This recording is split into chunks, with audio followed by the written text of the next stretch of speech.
questions unanswered, but let us try. First, uh, the tone is set in the very first stanza. The stanza of 5 lines. Look at it. You do not do any more black shoe, in which I have lived like a foot for 30 years, poor and white, barely daring to breathe or achoo. Uh, Look at the poem starts with negating some of the situations, and by negating, the poet is resisting. So the theme of resistance starts in the very beginning of the poem, where the poet is negating some of the situations, uh, the poet is negating some of the situations, some of the establishments, some of the practices. And what is that practices? What is the nature of the practice? We will come to know in the later lines. So the very first line is negating some systems by saying no. To say no is to hold a position. To say no, to stand against some established practice and establishment. So you do not do any more black shoe. So when she is negating in the very first line, then in the second line, it is imperative that she would reveal the identity of whom she is referring to. So then she is telling us who is that person whom she is negating. So you do not do anymore. And not only that, she is also referring to time. That anymore, it is the end of the oppressive structure, practice, oppressive establishment. Black shoe. And this is one racist word, but still she has used it. Black shoe. And also she has used the word Africa in the later part. And in this way, she could not come out of the white supremacist attitude of the American and the British, but still she is telling us black shoe, in which I have lived like a foot for 30 years, poor and white. So what is happening here? She is telling us one biological factor, another about on biological factor, and she is also talking about one oppressive structure. What is that? She is telling us that the patriarchal society, the male dominated society, is like a black shoe. So shoe is a congested place, sequestered place, a squeezed place. And black shoe, here of course, she is uh, referring to more to the inside part than to the outside part.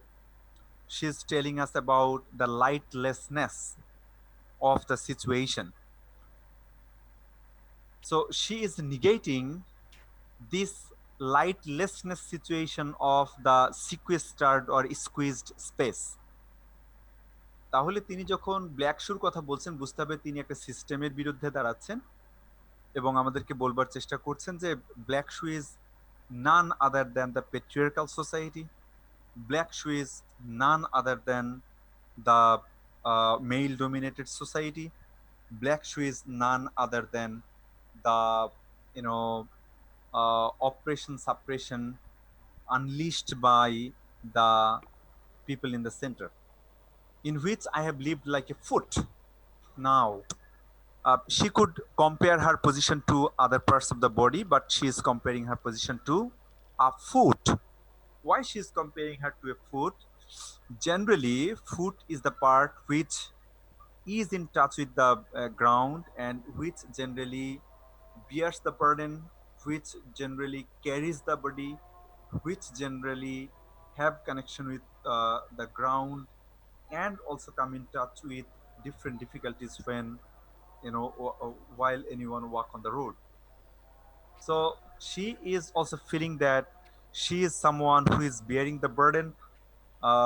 She is someone who is also uh, being tormented in every step. So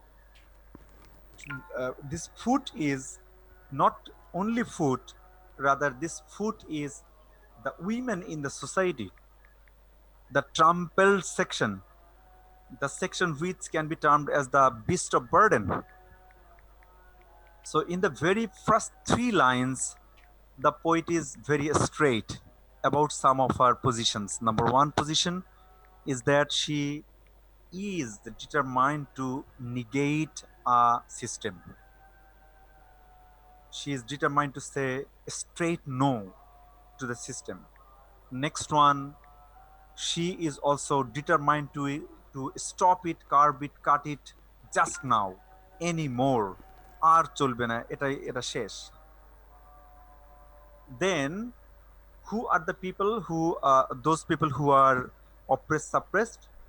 They are like they're sequestered, they're squeezed uh, in a very limited space as can be availed in a shoe. And the women can be termed as someone, something compared to a foot. Then for 30 years, poor and white. This is very important. If you live in a place which is deprived of, which is cut off from the light of the sun, which is cut off from the free flow of the wind, uh, if you live somewhere deprived of your basic needs, then you are supposed to be poor and white. Poor means deprived of food and all the necessaries. And white, when you are deprived of the necessaries, then you suffer from this kind of situations. You get white or whitish, barely daring to breathe or achu. This is again another reference by the poet to say us that the male dominated society is such a society where the women even cannot breathe freely, they cannot move freely, they cannot roam freely, they cannot mix freely, they cannot flourish freely. Not only that, when you take when you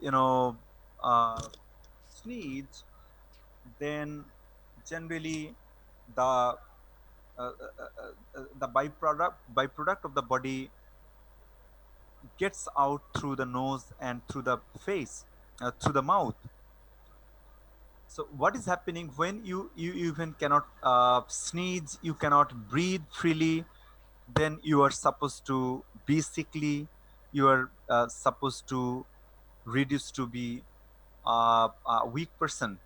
This is what is happening, barely daring to breathe or achu. Then again, why is daring, why she is using the word daring?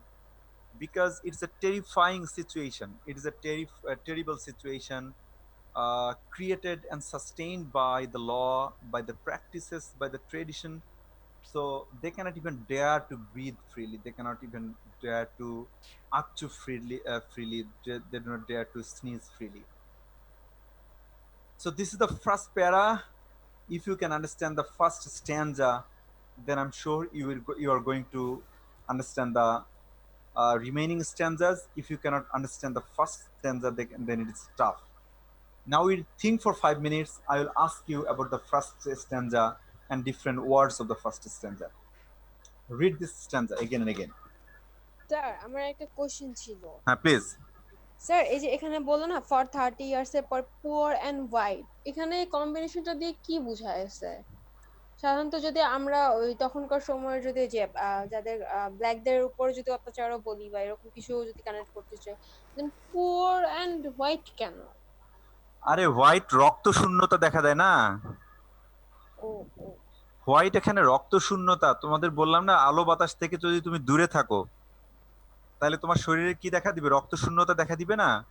R poor means sickly, poor মানে not only deprived, poor means sickly in your body, শরীরের দিক থেকে দুর্বল হয়ে পড়া, ঠিক আছে।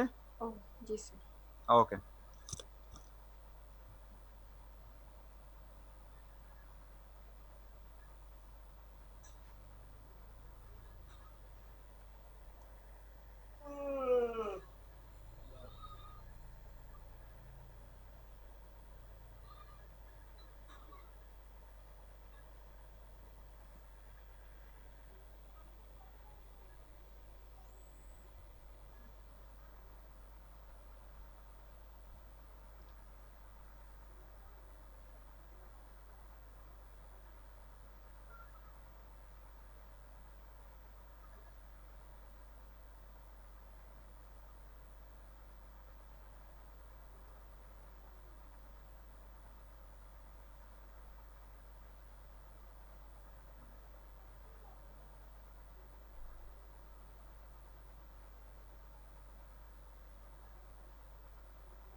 Okay.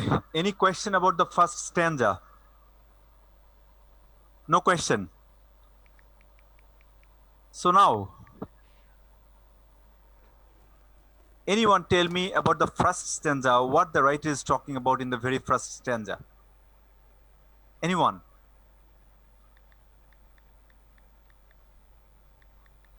Hello?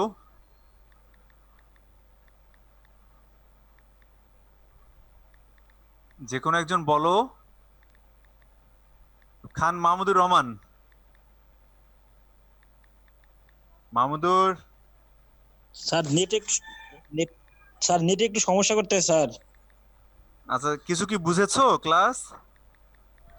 Sir বুঝছি, কিন্তু নেটে অনেক প্রবলেম করছে স্যার, এই কারণে ঠিকমতো কানেক্ট হইতে পারিনি স্যার। আচ্ছা ঠিক আছে। সাদিয়া ইসলাম, জি স্যার। বলো দেখি কি বুঝলা প্রথম স্ট্যান্জা থেকে? স্যার কি বুঝলাম?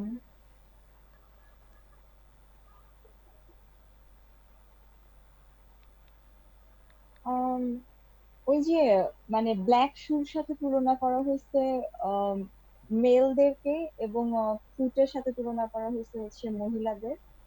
তারপরে মহিলারা কত কত দিন ধরে কত ডিপ্রাইভ ছিল, এরকম একটা এক্সপ্রেশন আছে। তারপরে আম, মানে উনার মানে কি বলবো, উনার রাগ, উনার ক্ষোভ, উনার দুঃখ, এই জাতীয় জিনিস আর কি এখানে কিছুটা প্রকাশ পাইছে। আমি কি এগুলো বোঝাইলাম? স্যার কার- আমি তো আমার কথা না বললাম। না, কার বিরুদ্ধে রাগ? কবিতাটা শুরু স্যার এই যে করেছে। পুরা মেল ডমিনেটিং সোসাইটির বিরুদ্ধে একটা কবিতাটা উনি মানে শুরু করেছেন কি দিয়ে? জি স্যার। কবিতাটা শুরু করেছেন কি দিয়ে? স্যার কবিতা তো do not লাইন do দিয়ে, জি তাই না? গুড। রেজিস্ট্যান্স দিয়ে, যে একটা না বল। রেজিস্ট্যান্স দিয়ে। ও আচ্ছা আচ্ছা, আচ্ছা আমি কিসের বলছি রেজিস্ট্যান্স? লাইনের কথাই জিজ্ঞেস করি। আচ্ছা, প্রথমটা শুরু করেছে রেজিস্ট্যান্স দিয়ে। রেজিস্ট্যান্স কোথায় পাইলা তুমি এখানে, সেটা বলো। এই যে ইউ ডু নট ডু, একটা নেগেটিভ যে ব্যাপারটা আসছে, you do not. Negativity resistance হয় কি করে সেটা বলো এবার। নেগেটিভিটি রেজিস্ট্যান্স হয় কি করে? এটা তো পেসিমিস্টিক হয়ে হওয়ার কথা। জানি না। এতক্ষণ আমি এগুলো শিখাইলাম, সে কথা।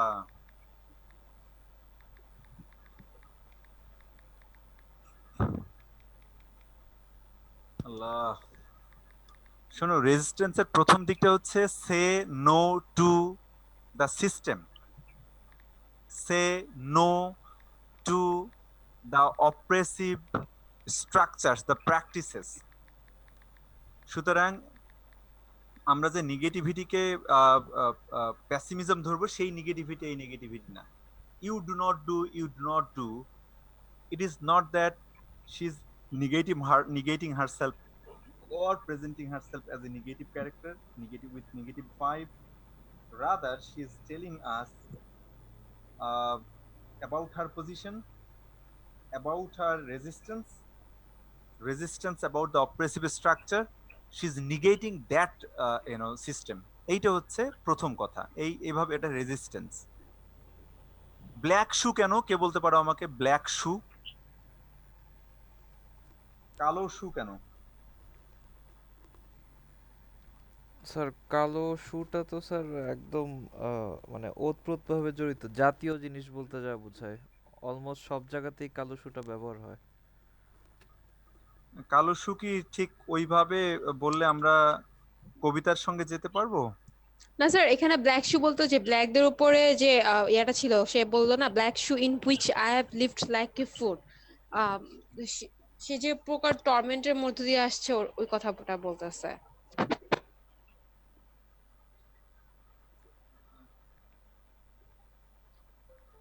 মানে এখানে ব্ল্যাকদের উপর অত্যাচারের কথা বলা হচ্ছে, ব্ল্যাকদের উপর। স্যার ব্ল্যাক শু বলতে কি খুব নিকৃষ্ট কিছু বোঝাচ্ছে? ওকে, দেখো তোমরা তোমরা না মনে হয় লেকচারের সময় টিচার বলে যে তোমরা একটু লিখে নাও না, সে কারণে মুহূর্তের মধ্যে তালগোল পাকিয়ে যায় সব। না স্যার, আমি যেটা বলতে বোঝাচ্ছিলাম স্যার, কালো জুতাটাতে স্যার অনেক সময় হচ্ছে স্যার ওই দেখা যাচ্ছে যে ওই সময়টাতে কালারের এত ভ্যারাইটি ছিল না, সো কালো জুতাটাই মানুষের পায়ে দেখা যেত, so it's like a trap, কালো জুতাটার মধ্যে আবদ্ধ আছে এটা থেকে। ওকে ওকে, এইখানে লক্ষ্য করো, এইখানের সঙ্গে মিললে আমরা দেখব, বলছে পুয়ার অ্যান্ড হোয়াইট, অর্থাৎ এই শুয়ের মধ্যে, শুয়ের ভেতরটা অন্ধকার থাকার কারণে সেখানে যদি বাস করে তাহলে কি হবে? ফ্যাকাশে হয়ে যাবে না, পুয়ার অ্যান্ড হোয়াইট হয়ে যাবে। জি অর্থাৎ এই সিস্টেমটা এরকম, শুয়ের ভেতর যদি ওপরের কালোটা বোঝাতো তাহলে তো ভালোই হতো, তাহলে ধরো গালিব যেটা বললে সেটা হতো, তাহলে আবার এই অংশটা হতো না। So what she is telling is that it's a shoe, inside it's black, it is without any air and sunlight. যেহেতু সূর্যের আলো পৌঁছায় না, যেহেতু সেখানে বাতাস বয়ে যায় না, সুতরাং ওখানে থাকতে থাকতে সে হয়ে গেছে সিকলি, পুয়ার। পুয়ার মানে এখানে দরিদ্র হলে সেটা নিতে হবে শারীরিকভাবে দরিদ্র এবং মানসিকভাবে অবশ্যই। এখানে এই পোভার্টিটা ঠিক আর্থিক দরিদ্রের কথা বলা হচ্ছে না, ওটা অবশ্যই দূরবর্তীভাবে বলা হচ্ছে। এন্ড হোয়াইট মিনস অ্যামেইনিয়া শব্দটা মনে হয় আচ্ছা আছে, রক্ত শূন্যতা, স্যার সেইটাকে, অ্যানিমিয়া। হ্যাঁ সেইটাকে বোঝানো হচ্ছে। when you stay in such a sequestered place, then you suffer from this kind of problem in your physicality. দেখো তুমি নিঃশ্বাস পর্যন্ত নিতে পারছো না এমন অবস্থা, একটা অন্ধকার ঘরের মধ্যে যেমন আবদ্ধ লাগে সেরকম করে বোঝানো হচ্ছে। Have you understood? আচ্ছা, এখন আমাকে একজন শুধু বলো তো, লাইক এ ফুট, পায়ের মতো বললো কেন? এখানে স্যার পা, ওই যে লাইক এ ফুট বলতে যে পা হচ্ছে যে শরীরকে ক্যারি করে, দেন সে গ্রাউন্ডের কাছাকাছি থাকে, এই অর্থে বোঝানো হয়েছে। স্যার ওই যে গ্রাউন্ডের কাছে, পায়ের সাথে গ্রাউন্ডের মহিলা, গ্রাউন্ডের কাছে থাকলে তো এটা শক্তি হবার কথা, এখানে কি বোঝাচ্ছে? স্যার ওই যে পা দিয়ে মহিলাদেরকে বোঝাচ্ছে যে এখনই যদি আমরা মানে ওটার বিরুদ্ধে কিছু না বলি তাহলে আমরা হচ্ছে যে পোর অ্যান্ড হোয়াইট হয়ে যাব, ফ্যাকাশে হয়ে যাব, ওই ব্ল্যাক শুড এরকম কিছু। আচ্ছা, মানে দেখো, পায়ের সঙ্গে যখন আমরা মাটির সম্পর্কের কথা বলছি, এটা কিন্তু দুইটা সুযোগ আছে। একটা হচ্ছে শক্তির কথা, when you are G. connected to the ground, soil, then you are supposed to be energized, empowered.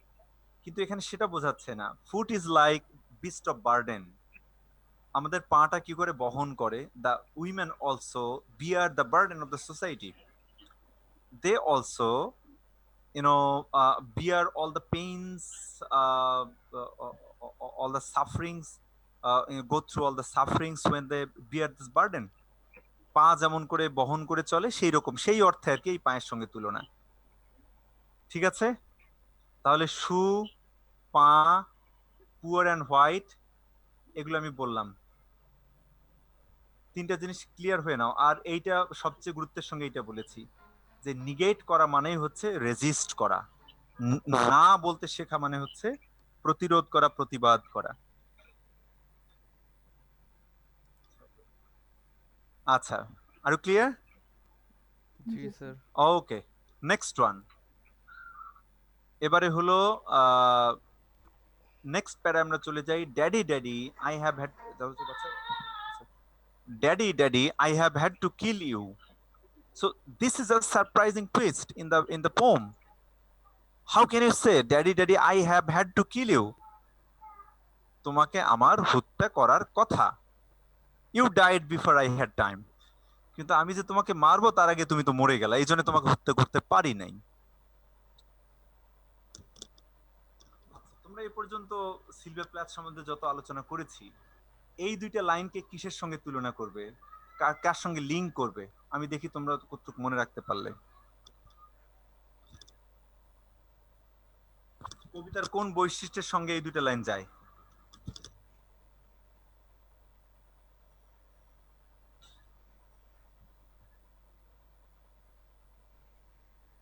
তার যে রিপ্রেসিভ স্যার অ্যাঙ্গারটা ছিল।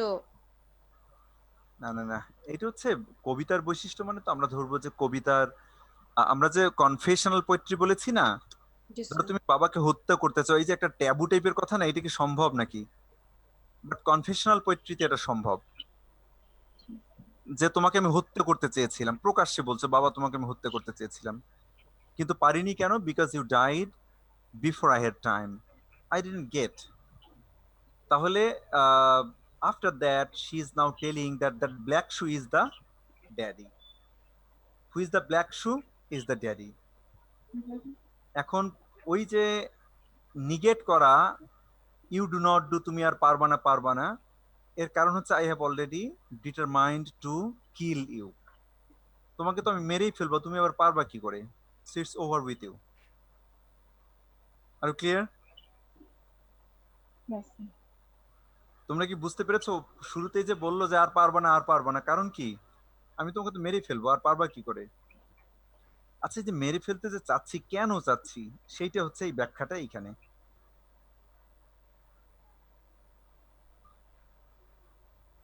এই 6টা লাইন হচ্ছে তার ব্যাখ্যা। পড়ো তো ভালো করে, 2-3 মিনিট ধরে। আমি বললাম যে এই হত্যা যে করতে চাচ্ছে, তার মূল কারণ হচ্ছে তিনি এখানে বলছেন সেটা, যে তোমাকে এই কারণে আমি হত্যা করব, হত্যা করতে চেয়েছিলাম। What is that? ব্যাখ্যা নাম্বার, এইটা হচ্ছে ব্যাখ্যা নাম্বার 1। এরপরে আরো অনেকগুলো আছে।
ওকে, বাবা কেমন ছিলেন সেটার একটা ব্যাখ্যা সে দিচ্ছে এখানে কবি। Marble heavy.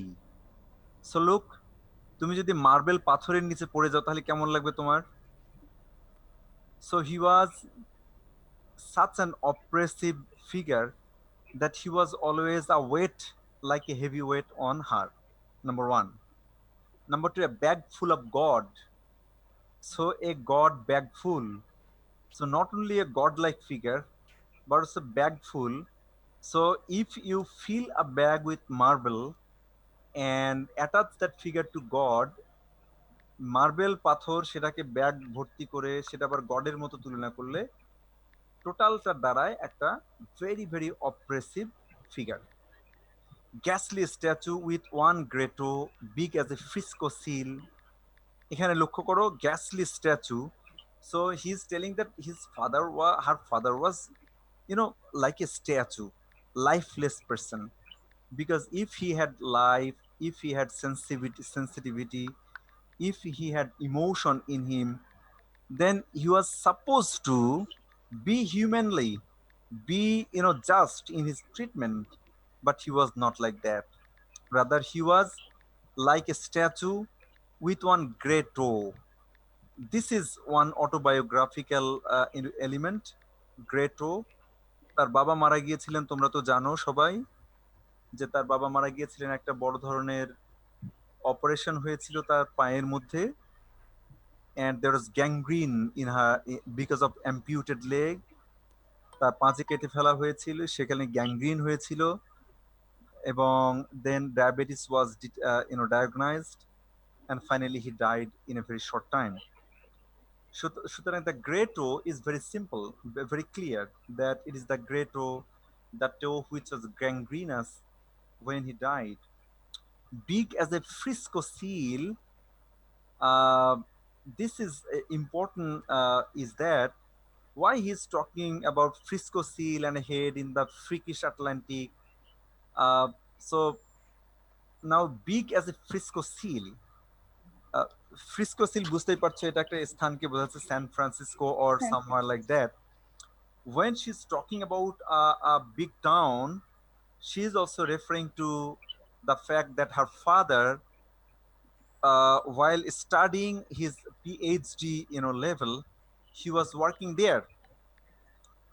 So is she talking about Frisco Seal means what he got, what he learned in San Francisco? There is every possibility. So now she is talking about her father in a very very negative manner, that he was marvel heavy, he was like a god, he was a godlike figure, and that was also bag full. So he was like a heavy weight on her. He was a ghost figure. He was like a statue without any life. আহ, সবাইকে বলছে এই কবিতা, কিন্তু কবিতা থেকে প্রশ্ন আসবেই, এবার এটা খুবই জটিল, ওলট পালট করে লিখলে একদমই পাবা না, খুবই ভালো করে বুঝে নাও কিন্তু। আর কোনো প্রশ্ন থাকলে অবশ্যই জিজ্ঞেস করবে, আর সব প্রশ্নের উত্তর যে আমি দিতে পারবোই সেটা নিশ্চিত করে বলছি না, but I will of course try. Next one. তাহলে বাবা এরকম, then with one grey toe, it is clearly about the toe which turned gray because of the gangrene after his amputation. Big as Frisco seal. So again, he is enlarging the figure. তিনি বাবার ফিগারকে বড় করছেন negatively, যে এত বড় ছিল, সেখানে তার চাপার মধ্যে আমি ছিলাম। এবার এই কথার সঙ্গে এইটা মিলিয়ে নাও, এইটা অর্থাৎ তার বাবার ফিগার বা পেট্রিয়ার্কাল সোসাইটির ফিগার, ডমিনেটিং সোসাইটির ফিগার আমাদের নিঃশ্বাস পর্যন্ত নিতে দেয় না। তা তুমি যদি একটা বিশাল বস্তার মধ্যে পাথর ফেলে তোমার উপর চাপে দেওয়া হয়, তাহলে কি নিঃশ্বাস নিতে পারবা? তোমার সামনে যদি একজন গার্ডিয়ান থাকে যিনি একজন পাথুরে পাথুরে গার্ডিয়ান, নিঃশ্বাস নেওয়া সম্ভব? তোমার সামনে একজন গার্ডিয়ান যিনি মরে যাচ্ছেন, তার পা পচে যাচ্ছে এবং বিশাল সেই ফিগার, তুমি কিছু করতে পারছো না, can you be normal? No, you cannot be. So this are two stanzas. এরপরে চলে আসো, বাকি তিনটা লাইন বলে তোমাদের পড়তে দেই। আচ্ছা, এটাও পড়ে দেই। and a head in the freakish Atlantic.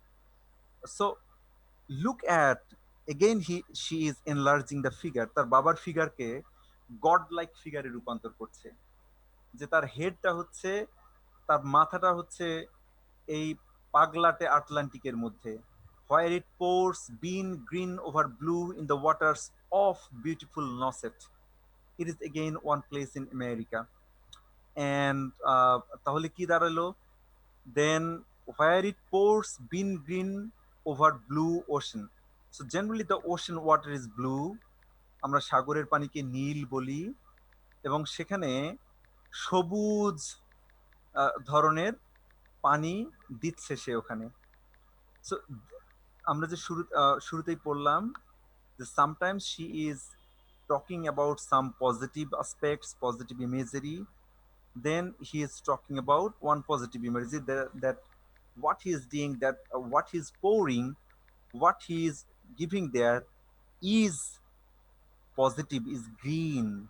তিনি যা দিচ্ছেন গড লাইক ফিগার হলেও, তিনি মার্বেল হেভি হলেও, তিনি একটা স্ট্যাচুর মতো হলেও, তিনি ফ্রিকিশ হলেও, তিনি যা দিচ্ছেন সেটা বিন গ্রিন, বেশ সবুজ। তাহলে এতক্ষণ পরে দেখলাম যে বাবার প্রতি তার শুধু সন্দেহ আর ঘৃণা ছিল না, একটা ভালোবাসাও ছিল, শ্রদ্ধাও ছিল, যে তার পক্ষে বিন গ্রিন কিছু দেওয়া সম্ভব। এবং সে কারণে আমি কি করছি, I use to pray to recover you. তুমি না মারা যাওয়ার আগে প্রে করতাম যে তুমি সেরে ওঠো, সেরে ওঠো বাবা, সেরে ওঠো, তোমার পচা পাশ সেরে যাক। আখ দু, ওহ তুমিও, তোমার জন্য আমি প্রে করেছি, তুমিও এরকম ছিলে। Now again confusion. So 3 stanzas, revisit your 3 stanza so that you can understand it clearly. Negating first, then she's going back to who is the oppressor, and then she's talking about how she has lived there, then what is the consequence, result of her living there, and what type of suffering she had. Then from the shoe figure she's coming to the direct figure daddy and her feelings toward him, but she could not get the time to kill him. Then how was the father? He was marvel heavy, bag full of god, ghastly statue, great frisco seal, and he was a very large figure in Atlantic and Pacific, the whole area he could cover. He was such a large figure. এত বড় ফিগারের নিচে গেলে তো এমনি নিঃশ্বাস বন্ধ হয়ে যাবে, এই জন্য শুরুতে বলেছিল যে নিঃশ্বাস পর্যন্ত নেওয়ার সাহস করে না এরকম। And then তুমি কি শুধুই খারাপ? না, sometimes you are positive, and so as I feel that yes, you have some positive aspects, I used to pray to recover you. To আহ তুমিও বাবা, তুমিও বাবা। এই 3 প্যারা পড়ো এখন, 10 মিনিট ধরে পড়বা, কোথাও কোনো প্রশ্ন থাকলে বলবা, বারবার পড়ো please, any word, any line, problem ask me.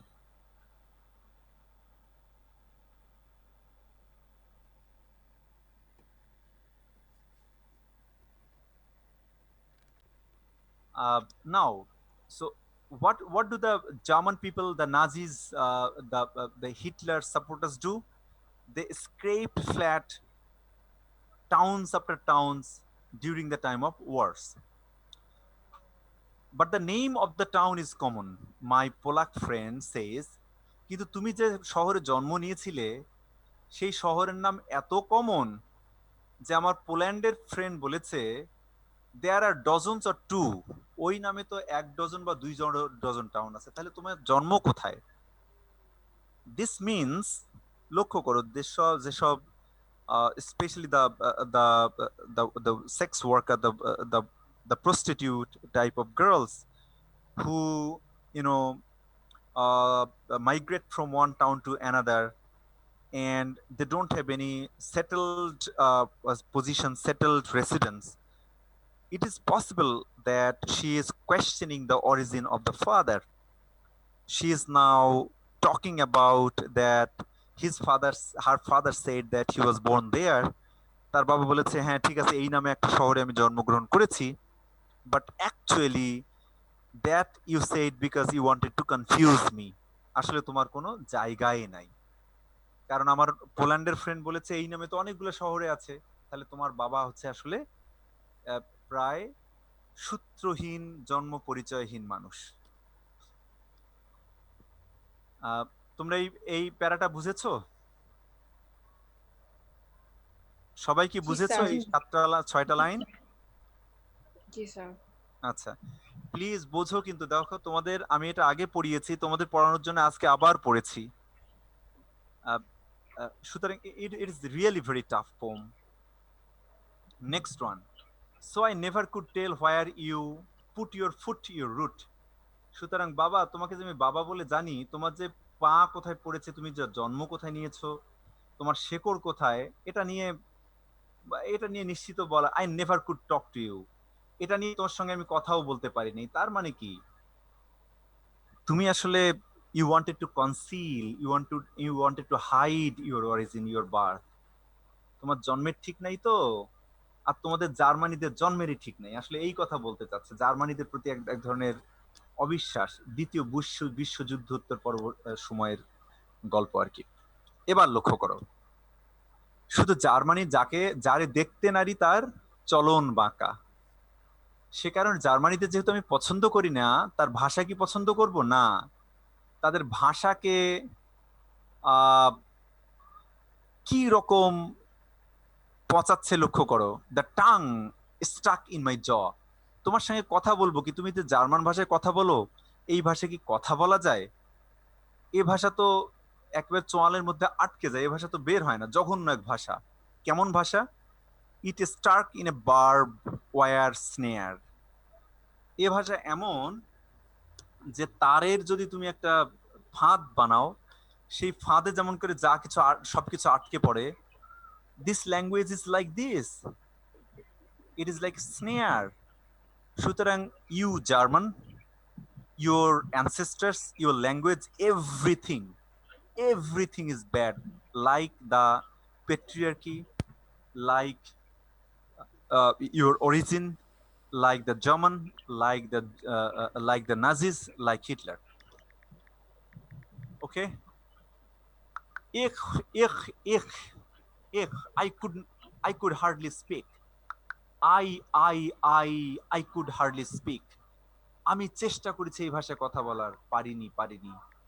I thought every German was you. আমার তো মানে তুমি যেমন জঘন্য, you are a barbaric, you are uncivilized, you are tough. Every German is like this. And the language obscene. এবার তোমাদের ভাষাটা কিরকম? অশ্লীল ভাষা। মানে তোমরা খারাপ, তোমাদের ভাষা খারাপ, তোমাদের সব কিছুই খারাপ। তাহলে এই 3 প্যারা এবার দেখে নাও ভালো করে। Sir, it stuck in a barb wire snare the কি যেন বললেন স্যার, ঠিক ধরতে পারিনি। ইট ওই যে স্টাক ইন এ বস্তুর বার্ব মতো। Wire snare. কে বলতে পারো আমাকে একটু বলো দেখি, এনিওয়ান? স্যার এটা ওই যে বুঝাইছে যে ল্যাঙ্গুয়েজটা এতই টাফ, এতই বাজে, মানে উচ্চারণ করতেও খুব কষ্ট। বর্ষির যে একটা বাঁকানো যে ইয়া থাকে, ওইটার মতো, ফাঁদের মতো আর কি, আটকে যায়। ওই যে তারপর বলছে যে ইস ইস ইস, আই কুড হার্ডলি স্পিক। ইয়া, ওকে। আচ্ছা, এই উচ্চারণ হচ্ছে ইখ ইখ ইখ। আমি আই জার্মান ভাষা এই। জি স্যার, স্যার এটার উচ্চারণ ইস। আল্লাহ, আমি ইয়াতে অনেক লেখাপড়া করে শিখলাম ইখ। ওকে ইউটিউবে তুমি কোথায় শিখেছো বলো, তাহলে তোমারটা যদি অথেন্টিক হয় সেটা নিব। স্যার, আমি গোয়েতে সেন্টার থেকে। কোথায়? স্যার আমিও ইয়া না, থেকে তুমি কি গেট অনলাইন। ইনস্টিটিউটে শিখছো? জি স্যার। তাহলে তো তোমারটা অথেন্টিক হবে, কিন্তু ওখানে আছে ইখ ইখ এরকম। তুমি বলো তো উচ্চারণটা, তাহলে শিখে নেই। স্যার এটা হচ্ছে ইশ। ইস ইশ মানে আই। ইশ। মানে রস্যই তালব্য স। জি স্যার। ইস, আয় হায়, সিলভিয়া প্লাথ তো ভুল বলেছে, যাই হোক। I could hardly speak. I thought every German was you and the language of sin. So, any problem in these lines? না স্যার।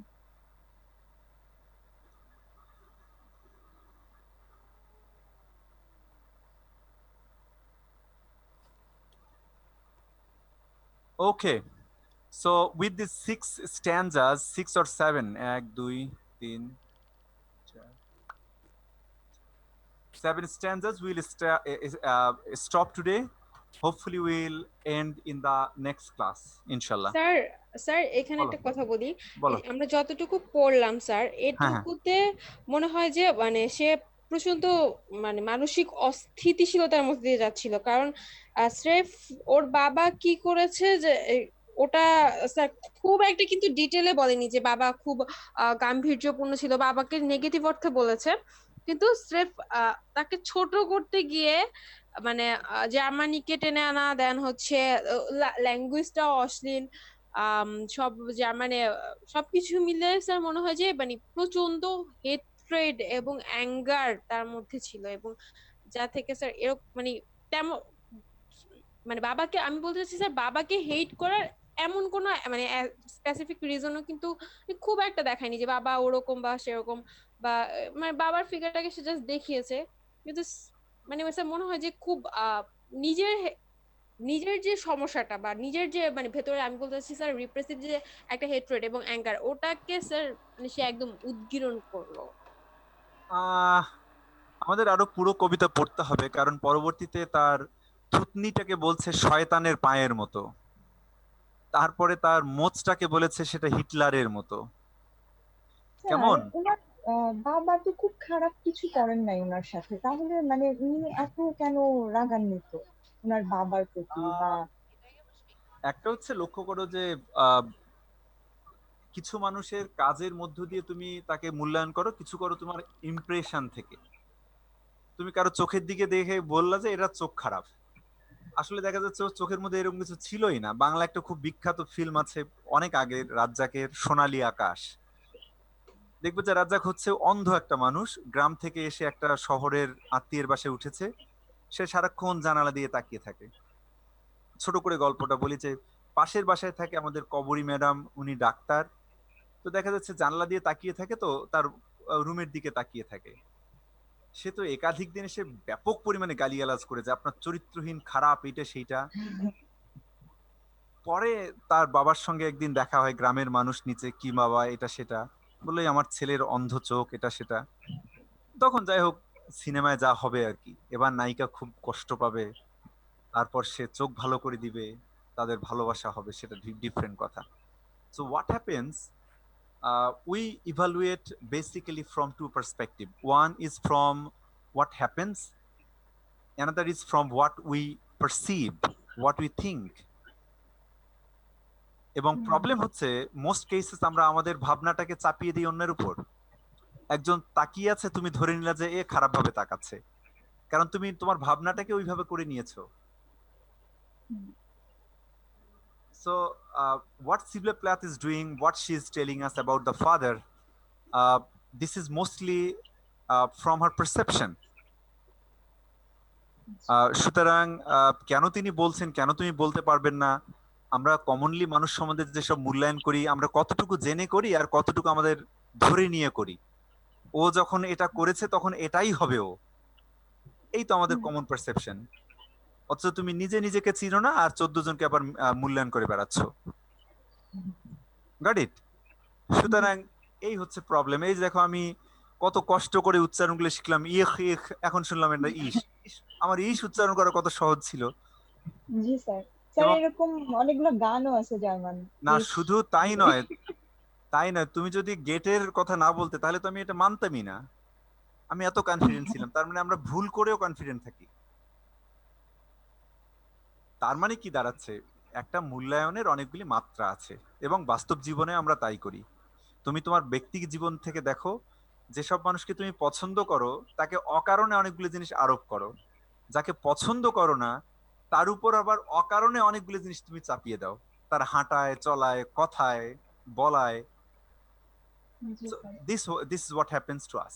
আর আমরা যতই ক্ষুদ্র হব তত এই কাজগুলো আরো বেশি করব, আর দিন দিন আমরা আরো ক্ষুদ্রের দিকেই বেশি মানুষই যাচ্ছি, বড় হচ্ছে খুবই কম, অকারণে চতুর হচ্ছি সবাই। উইথ দিস নোট, তোমরা খুব দ্রুত সময়ে অ্যাটেন্ডেন্সটা আগে দিয়ে দাও তো, আমি দেখতে চাই। গ্রুপে তাড়াতাড়ি অ্যাটেন্ডেন্সটা দিয়ে দাও এভরিওয়ান।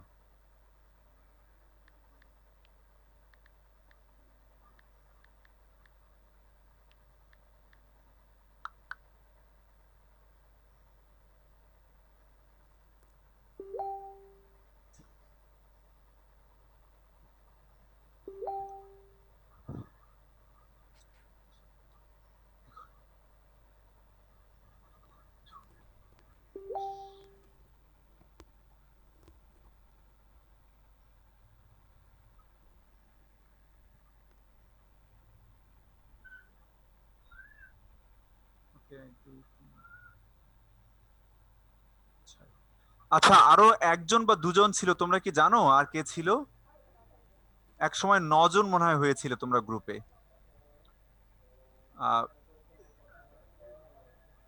কেউ চলে গেছে এরকম জানলে তার অ্যাটেন্ডেন্সটা তোমরা দিয়ে দাও। স্যার মোহনা নিশি ছিল। জয়েন করেছিল, কে ওর ছিল? কারেন্ট ছিল না, মোহনা, আবার 10 মিনিটের ফাউজিয়া। মধ্যে ওর কারেন্ট চলে গেছিল না, আবার। ও তো ছিলই, ও দিয়েছে অ্যাটেন্ডেন্স। আরো একটা মেয়ে তাসলিমা, একটা মেয়ে ছিল কি যেন। Okay, so thank sir you so much. Nishi 10 মিনিটের হোপফুলি জন্য উইল জয়েন মিট ইন করতে দ্য নেক্সট পেরেছিল। Class. Thank you so much, bye, আল্লাহ হাফেজ। স্যার হ্যাঁ বলো। ওই নিশি 10 মিনিটের জন্য জয়েন করতে পেরেছিল, তারপর ওর কারেন্ট আবার চলে গিয়েছিল স্যার। আচ্ছা দিয়ে দাও, ও তো চেষ্টা করেছে। ওরটা তারপরে তাসলিমা কি যেন, ঠিক আছে? ওকে, জি স্যার। Thank you.